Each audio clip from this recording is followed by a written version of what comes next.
Engine off ചെയ്തോ, engine off ചെയ്തോ. കൈമൾ മാഷ്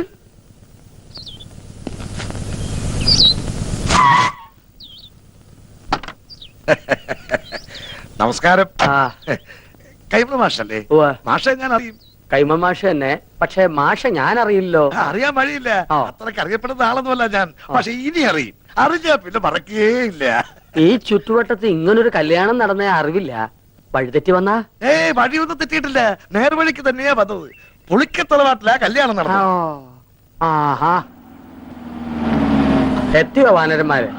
എന്റെ ജാമ്യത്തിലാ നമ്പീശൻ ഓമനക്കുട്ടനെ കല്യാണം കൂടാൻ വിട്ടത്. എവിടെയാ അവൻ? കാറിന്റെ മുൻസീറ്റിലുണ്ട്. ഞാനിവിടെ ഉണ്ട്. നീ എന്താടാ ഇവിടെ ഇരിക്കണേ? മാഷെ, ഒരു പ്രത്യേക സാഹചര്യത്തിൽ എനിക്ക് ഈ പെൺകുട്ടിയെ കല്യാണം കഴിക്കേണ്ടി വന്നു. എന്റെ ഗുരുവായൂരപ്പ, ചതിച്ചുവോ? ചതിച്ചത് ഗുരുവായൂരപ്പനല്ല, മറ്റേ ചെറുക്കന്റെ വീട്ടുകാരാ. അപ്പോഴാ ദൈവദൂതനെ പോലെ ഓമനക്കുട്ടനെത്തിയത്. ദൈവദൂതനല്ലോ, ശിവനന്റെ യമദൂതനാണ്. എന്റെ കാഞ്ഞിരക്കാട്ട് ഭഗവതി, ഞാനിനി എവിടെ പോയി വിളിക്കാം? മാഷേ, എന്റെ കൈ വിടരുത്. ഇപ്പൊ എന്റെ കൈ വിടുക. ഇനി നീ ആയി, നിന്റെ പാടായി. അയ്യോ, അങ്ങനെ പറയരുത്. എനിക്ക് മാഷ് മാത്രമേ ഉള്ളൂ. ഞാൻ നിന്റെ അച്ഛനോട് എന്ത് സമാധാനം പറയും? പൊയ്ക്കോളൂ. ജീവൻ വേണമെങ്കിൽ ഈ പെൺകുട്ടിയെ വിളിച്ചോണ്ട് വന്ന കാലത്തിന് തിരിച്ചു പൊയ്ക്കോളൂ. എനിക്ക് ഇങ്ങനെയൊക്കെ പറ്റിപ്പോയി ഞാൻ കാല് പിടിക്കാം. എന്നിട്ട് കാല് പിടിച്ച് വലിച്ചു കയറുക ഭീമനെ പോലെ. ഞാൻ നിന്റെ ഗുരുവല്ലേ, ഗുരുദക്ഷിണ ചോദിക്കുകയാണെന്ന് കൂട്ടിക്കൊള്ളൂ. നീ ദേവീത് തിരിച്ചു പോവോ? അതെങ്ങനെ പോകാനാ? അച്ഛനും അമ്മയും എവിടെ വെച്ചാ വിളിക്ക്. അരിയും പൂവും എറിഞ്ഞ് മുഹൂർത്തം കഴിയുന്നതിന് മുമ്പ് പെണ്ണിനെ അകത്തേക്ക് കേട്ടാ പറയേ. ഒന്ന് ഇറങ്ങി പോണോ? അരിയും പൂവും കൊണ്ടല്ല നമ്പീശൻ തന്നെ എറിയാൻ പോണത്. അയ്യോ അച്ഛൻ, ഇനിയുള്ള എന്റെ ജീവിതം മാഷിന്റെ മിടുക്ക് പോലെ ഇരിക്കും. ഇതാണോ അച്ഛൻ? അല്ല, നീ എവിടെ പോവാ? മൂത്രമൊഴിച്ചിട്ട് വരാം. വേഗം വാ, എനിക്ക് പോണം. ഇനിയിപ്പോ എന്താ ചെയ്യാ? നമസ്കാരം. നമസ്കാരം. ആരൊക്കെ വിരുന്നുകാര്? വിരുന്നുകാരല്ല, കല്യാണക്കാരാ. ഞാൻ തീരെ പ്രതീക്ഷിച്ചില്ല കേട്ടോ. എവിടെ ഉള്ളവരാ? ഞങ്ങൾ ഈ വീട്ടുകാരാകാൻ പോവുക അല്ലേ പക്ഷേ? അതെ, ഇവിടെന്ന് വെച്ചാ? അല്ല, ഇവിടെയൊക്കെ തന്നെ നമ്മുടെയൊക്കെ പരിസരത്ത് ഇങ്ങനെ. അതാ ഞാൻ തന്നോട് ചോദിച്ചേ, ഈ പരിസരത്താരാ ഇങ്ങനെ രഹസ്യമായിട്ട് കല്യാണം? അയ്യോ, രഹസ്യമായിട്ടല്ല, പരസ്യമായിട്ട് ഈ കുഞ്ഞിരാവിനെ നടത്തിയത്. നല്ല അന്തസ്സായിട്ട്. സംശയമുണ്ട്, ചെക്കനോട് ചോദിച്ചു നോക്ക്. ചെക്കനോടുള്ള? അല്ല, ചെക്കൻ ഈ പരിസരത്തൊക്കെ ഉള്ളത് തന്നെ. ഈ പരിസരത്ത് വെച്ചാ? ഇനി വന്നേ. അതെ, കാലമൊക്കെ മാറിയിരിക്കണം നമ്പീശ. കലികാലം ഇപ്പൊ. അതുകൊണ്ട് കഴിഞ്ഞത് കഴിഞ്ഞു എന്ന് വിചാരിച്ച് നമ്പീശം വേണം ആശ്വസിപ്പിക്കാൻ. ഒരു വാക്ക് തന്നെ നേരത്തെ ഒന്ന് പറയണ്ടോ? എന്തുകൊണ്ട് ചെയ്യാറുണ്ടോ? നമുക്ക് പറയാനുള്ള സന്ദർഭം കിട്ടിയില്ല, വളരെ പെട്ടെന്നായിരുന്നു. ശരി. അതെ, നല്ല ബുദ്ധിയുണ്ടെന്ന് ആലോചിക്കുക. ഇപ്പൊ നമ്മുടെ ഓമനക്കുട്ടനാണ് ഇങ്ങനെ ചുമ്മാ ചെയ്തെന്ന് വിചാരിക്കുക. നമ്പീശൻ എന്താ? ഓമനക്കുട്ടനാണ് ചെയ്തിട്ടുണ്ടല്ലോ. രണ്ടിനെ അരി ഞാൻ പട്ടിക്കിട്ട് കൊടുക്കും, അറിയാവോ? അല്ലെങ്കിൽ പിന്നെ ഞാൻ തന്തേന്നും പറഞ്ഞ് എന്തോ ജീവിച്ചിരിക്കുന്നത്. അങ്ങനെയാണെങ്കിലേ മരിക്കണോ ജീവിക്കണോ എന്ന് ഉടനെ തീരുമാനിക്കേണ്ടി വരും. എന്തിന്? ഇത് ഓമനക്കുട്ടൻ കല്യാണം കഴിച്ചുകൊണ്ടിരിക്കണ പെട്ട കുട്ടന്റെ അച്ഛ, കല്യാണം മുടങ്ങി നാട്ടുകാരുടെ മുമ്പില് കൂട്ടുകാരന്റെ തറവാടിന്റെ മാനം കെടുന്ന ഘട്ടത്തിലാണ് ഓമനക്കുട്ടൻ മാലുവിന്റെ കഴുത്തിൽ താലി കെട്ടിയത്. വീട് ഏതാണെന്ന് വെച്ചാൽ അവരെ അനുഗ്രഹിച്ച് അകത്തേക്ക് കയറ്റിയാട്ടെ. മിണ്ടിപ്പോരുത്. തോന്നിയാസം കഴിഞ്ഞിട്ട് ഒരുമാതിരി അടിച്ച് കല്യാണം കൂടെ വന്ന ചെക്കന്റെ തല പെണ്ണിനെ കെട്ടിവെച്ചിട്ട് കുടുംബ മഹിമ പറയുന്നോ? ഇപ്പൊ ഈ നിമിഷമാണ് ഇവിടുന്ന് തന്റെ പെടനെ കൊണ്ട് എന്ന് പറഞ്ഞാൽ എങ്ങനെ? അവൻ പുറ കൊടുത്ത പെണ്ണായത്. അവൻ കെട്ടിയ താലിയായി കഴുത്തെ കിടക്കുന്നത്. ആരോട് ചോദിച്ചോടെ കെട്ടിച്ചത്? അവൻ അനാഥ ചെക്കനാന്ന് വിചാരിച്ചോ? അവനെ കുറിച്ച് എനിക്ക് എന്തറിയാം? +2 പഠിക്കുന്ന ചെക്കനെ സംഭവിക്കാനുള്ളതൊക്കെ സംഭവിച്ചിട്ട് നമുക്ക് എന്ത് ചെയ്യാൻ പറ്റും? ആ പെൺകുട്ടിയെ അകത്ത് വിളിച്ചു കൊണ്ടുപോവുക. താനും മേടിക്കാടി. താൻ ഒറ്റ ഒരുത്തം കാണാൻ ഇതൊക്കെ ഉണ്ടായത്. ഇതിനെന്താ ചെയ്യാൻ പോകുന്നതും കാണിച്ചുതരാം. തന്നെ തന്നെ തറവാട്ടുകാരെ മുഴുവൻ ഞാൻ കോടതി കയറ്റും. പിന്നെ എന്റെ മോൻ കെട്ടി താലി അത് ഞാൻ കോടതി വെച്ച് അഴിപ്പിച്ചിരിക്കും.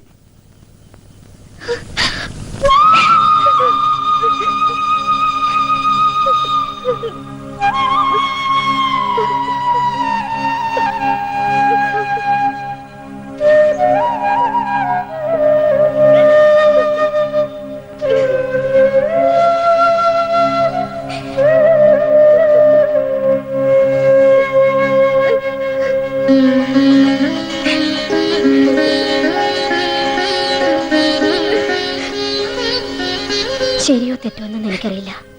പക്ഷേ അവളുടെ കഴുത്തി കിടക്കുന്നത് നമ്മുടെ മോൻ കെട്ടിയ താലിയ. അത് കെട്ടിയത്ര എളുപ്പത്തില് പറിച്ചറിയാൻ പറ്റില്ല.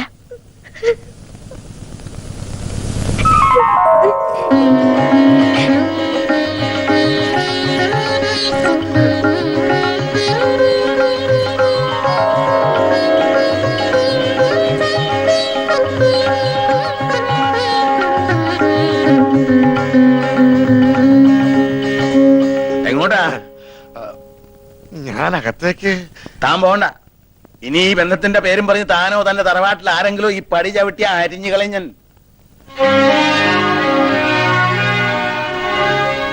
വിഷമിക്കണ്ട. എനിക്ക് സന്തോഷായ മാഷെ.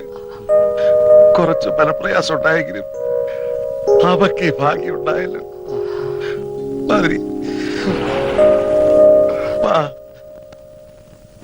എനിക്കെന്നാണാവോ ഇങ്ങനൊരു ഭാഗ്യം ഉണ്ടാവുക?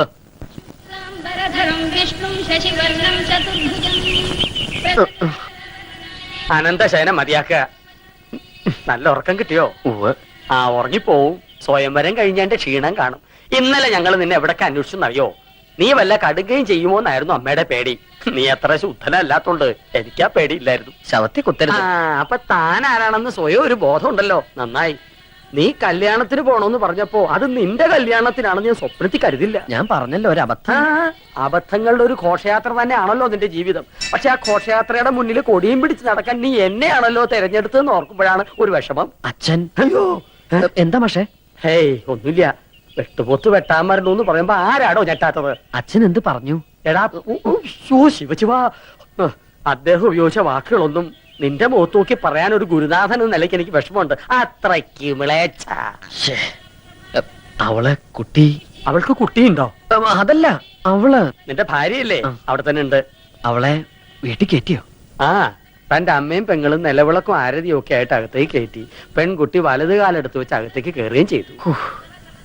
മാഷേ, ആ. എനിക്കൊന്ന് വീട്ടിൽ പോണെന്നുണ്ടായിരുന്നു. അതിന് താൻ പട്ടാളത്തിലൊന്നും അല്ലല്ലോ. ലീവ് എടുത്ത് പെട്ടിയും കിടക്കോട്ട് വീട്ടിലോട്ട് കയറാൻ. നേരെ വീട്ടിലേക്ക് പോവുക. അതല്ല മാഷേ, ആ, മാഷും കൂടി വന്നാ എനിക്കൊരു താങ്ങിന്. താങ്ങിനിപ്പോ ആ ദാ, ഈ 10 കയ്യിലിരിക്കട്ടെ. കൂട്ട് വേണോ അത്രേ? ഞാൻ ഒരു കാര്യം ചോദിക്കട്ടെ. ഞാൻ നിന്റെ മാഷാണോ അതോ നീ എന്റെ കാലനാണോ? രണ്ടായാലും ബലം ഒന്ന് തന്നെയല്ലേ? ഒന്ന് വെറുതെ ഇടോ. നിന്റെ തന്തയുടെ തെറി മുഴുവൻ രാവിലെ കുത്തിയിരുന്ന് കേൾക്കായിരുന്നു ഞാൻ.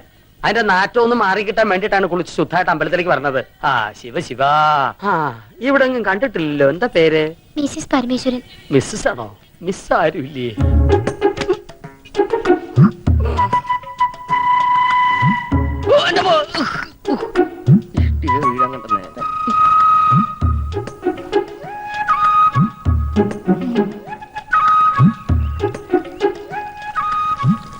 അല്ല, ഇന്നലെ മൂത്താപ്പ എവിടെയായിരുന്നു?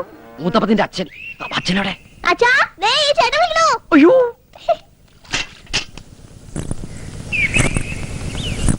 ആ